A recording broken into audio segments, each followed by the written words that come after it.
Donkey Kong 64, a bombastic, high-paced platformer chock full of collectibles with multiple playable characters and diverse levels that keep it fresh. Everything about this game is high energy, from the opening song, or rap, to the ridiculous cutscenes and over-the-top combat. Oh, and who could forget? Oooh Banana. Package that with Grant Kirkhope's dramatic Banjo Kazooie reminiscent music, and you've got the DK64 experience in a nutshell. Or at least, that's how most people remember it.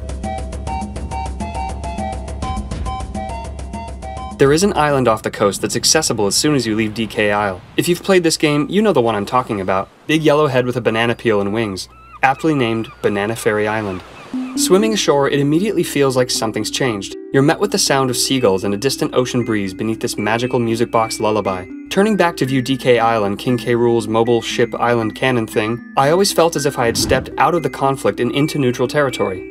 The entire island and its atmosphere are designed so differently from the rest of the game, which is devoted entirely to rescuing Kongs, collecting bananas, blueprints, coins, and other items for the main questline. Setting foot on this island, it's almost as if I've entered another world entirely. I said the island was immediately accessible, but that's only half true.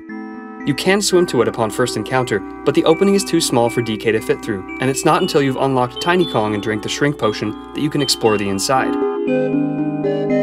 Atop her throne is the weeping Banana Fairy Queen, shaken over the loss of her 20 fairy subjects who scattered across the world when K Ruel crashed into DK Isle. The Queen gifts Tiny Kong with a special camera to photograph the fairies, which transports them back to the island. So, what's the actual function of this place in gameplay? It isn't really a level, there are no enemies or boss fights, no special moves to learn or weapons upgrades to acquire.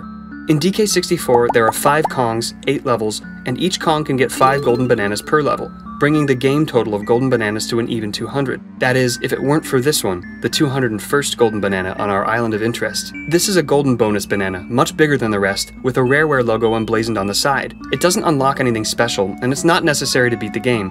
It's just kind of there, much like the island itself. But that's the interesting thing about the existence of this place and the fairies it's home to. It's what's called a liminal space. So what is a liminal space? Broadly speaking, it's a place of transition. Borders and frontiers, even airports and hotels have an aspect of liminality.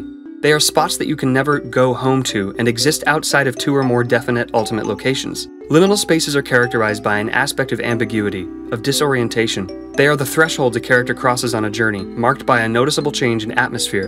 From Wikipedia, betweenness defines these spaces. Liminal spaces have become a meme of sorts recently, associated with eeriness and loneliness, locations that we all remember but can't exactly place. But they're really so much more than that. Liminality is marked by a feeling of being frozen in time, sacred spaces that only the gentle and innocent can access. And remember, Tiny is the only Kong who can set foot inside the island. Writers place these spaces in movies, TV, literature, and games as places of reflection or of character growth, a kind of quiet punctuation to the otherwise busy world of conflict, suspense, and action.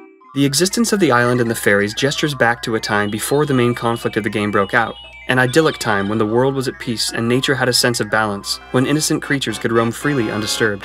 And upon defeating K Ruel and beating the game, you see the fairies return home, signaling a restoration of that very peace and order the island once knew. It's a clever bit of experiential storytelling that fills out the Donkey Kong universe beautifully, and the overall gameplay experience is much richer for it. DK64 has gotten a lot of flack on YouTube lately for its bloated gameplay and absurd amount of collectible items, and to be fair, a lot of that criticism is justified, but I think it deserves to be remembered as much for the special moments it weaves into its worlds.